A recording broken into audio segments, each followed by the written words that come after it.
What's the situation with you and Dev? Yeah, I never fuck with Cuz. Why? Because Cuz never fuck with me. On what tip? Bro, it was like times where like, bro, it was times where like me, I was always around Shakur as an amateur and shit. So Shakur introduced me to Floyd, Devin Haney, all that type of shit. So there's a hell of times around Devin Haney and we 24 fitness playing basketball, regular shit before niggas became celebrities type shit. Or just who we are today. And nigga never even looked me in my eyes. Nigga never showed me respect. Like nigga never. Shakur always like, yo, this nigga Keyshawn, this and that third. He be like, for real? That nigga still a kid. And like he just never gave me my respect. He sunned you. You know what I'm saying? So it's like, bitch ass nigga, you know goddamn well, nigga. What's the situation with you and The boxing world is buzzing after Devin Haney dropped new training and sparring footage. Almost immediately, talk around his next fight shifted as the clips spread across social media. Fans, fighters, and analysts started dissecting every second. Quicker hands, sharper footwork, cleaner combinations, and a calm, locked-in demeanor all stand out, making one thing clear: this isn't just preparation, it's a statement. What they teaching Devin in the gym, for starters, is certain things he got to turn his shots to get his power. You got to turn a certain way. And you can't be shooting a jab like this. Just amateurs do this. When you professional, we here. You here. Boom, boom. It's here. Even like I want you to go back and look at the Arturo Gotti fight. You see, every time I get my shit off, but I'm still right there like this. Because I know that mother got a hook. Remember, the hook is the shot that knocks fighters out the most. Because it comes from the blind side. It comes from around here. In the 11th round when he got knocked down, he didn't see the shot coming. He was throwing a hook with his head in the air and got caught. So it's a lot of things that has to be taught. Whenever footage like this surfaces, the reaction everyone really wants is how Joe Rogan would break it down. Rogan has always said the most dangerous fighters aren't the loud ones, they're the composed ones. The fighters who look disciplined, calm, and fully in control inside the gym. Fighters who aren't rushed. Fighters who don't look nervous. Fighters who move like they already know what's coming next. That's exactly the energy Devin Haney is giving off right now. Haney has long been known for elite fundamentals, his jab, his distance control, and his ability to make opponents miss by inches and punish them immediately. Can draw a line between a guy getting rocked and dropped on multiple occasions from a person that he was supposed to beat easily. Right. If you look at his boxing skill, you look at what he had done to Kambosos. Yes. I mean, he just boxed his face off. He looked fantastic in that fight. Last thing I'm going to say about Keyshawn Davis. He called somebody out after the fight. Devin Haney. His father in my DMs keeps screenshotting stuff that we saying. I don't know what he's screenshotting it for, but Devin Haney definitely on my hit list, and we making that happen 2026. Devin Haney just came off a much-needed, dominating performance against Brian Norman. The low-hanging fruit in the headline was, can he take the punch? He showed that he could take the punch, but he also delivered a punch. So now he's back in the driver's seat and can make whatever decision he wants. What do you think about that fight if it's 1 or 2 fights away? Kind of tough fight right now because Devin Haney is right back at the top of his game.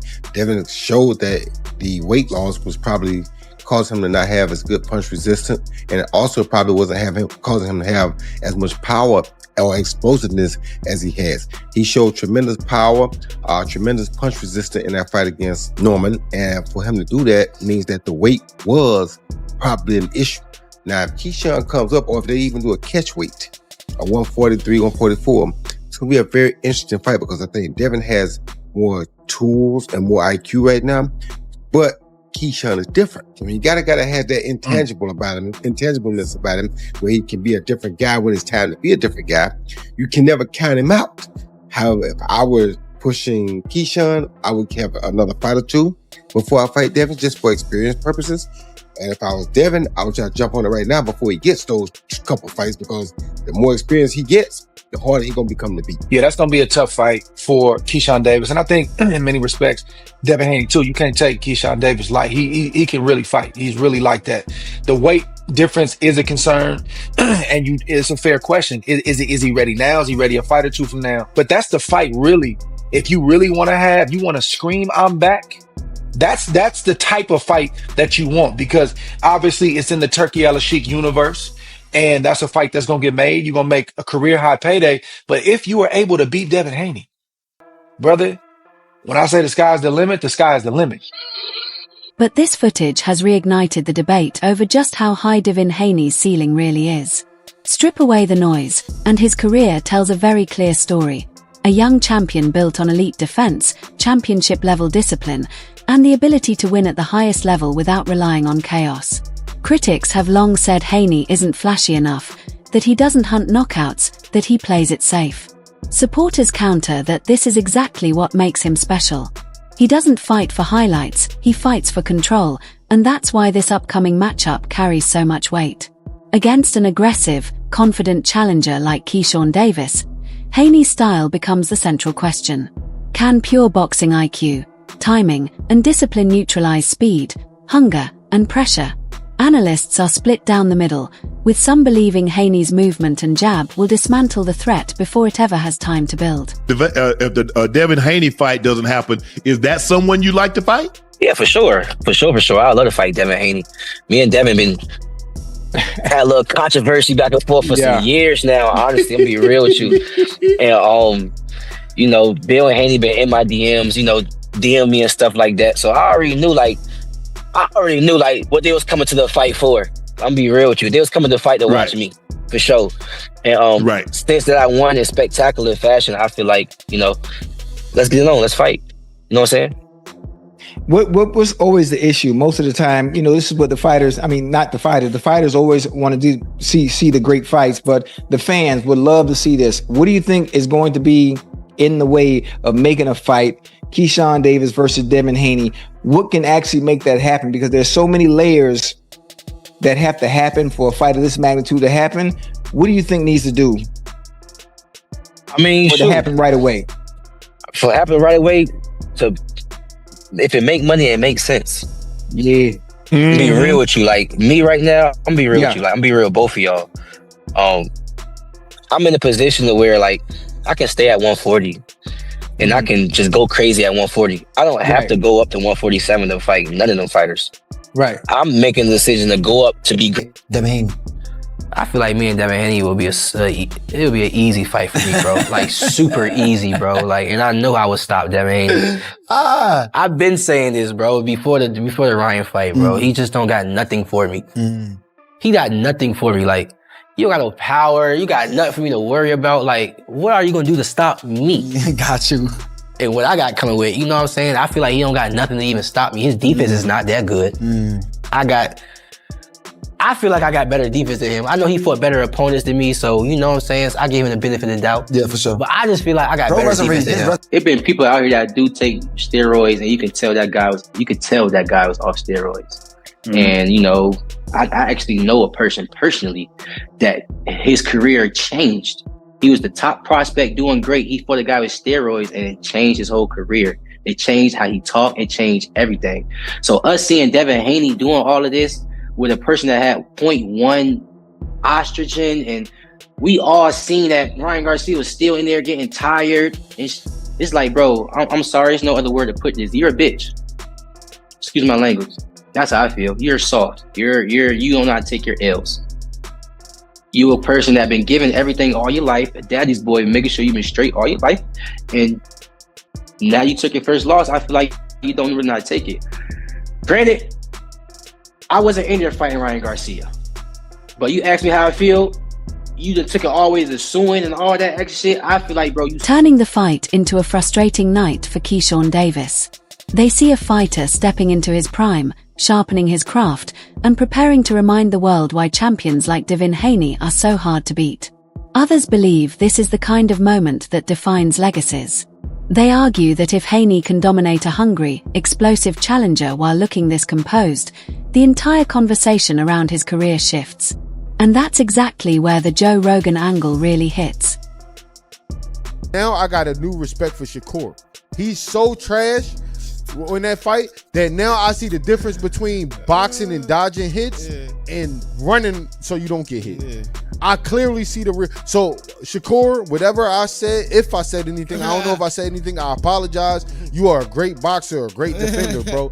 Because what Devin Haney did is running. That nigga ran, bro. The only thing he didn't do was turn his body that way. Because he ran, bro. And the bull wasn't even like a good fighter for him to run from. So the shit was crazy, bro. Like, That's why I said Rolly need to fight him, take his belts, and then let Ryan fight him so they both can go out on the bank. Because both of them need to retire after this shit. You know what I'm saying? So I used to think Devin Haney was the most boring fighter in the dance sport. But at least Devin Haney tries to knock people out. It's just Devin Haney just has the inferior, genetics. God. His genetics are beyond horrible with his sloppy legs and his weak body frame and all that stuff. But there's people that say you don't have knockout power though. Mm-hmm. What do you say to those people? Yeah, I mean, the people that say I don't have knockout power is the people that don't be in the ring with me. And if I don't got knockout power, come show me then. Come walk through all these punches that I'm going to give you, and then we'll see. And so, man, as long as I'm winning, I got this far without knockout power. Shit, let's keep going with it. Honestly, I'm not too interested in it. During the build-up, we've seen a lot of interesting things from him. We've seen his character. We've seen the guy cheat. I never fought, and a guy has been that much better than me. I never been overmatched like that, and I've been in there with the best fighters in the world. I don't see myself ever. Joe Rogan has often said that true greatness isn't forged on fight night alone. It's built through preparation, hard sparring, endless repetition, and total focus. The fighters who look calm, sharp, and dangerous in the gym are usually the same ones who carry that confidence into the ring. That's exactly why this footage has the boxing world buzzing right now. One of us, he should smoke him.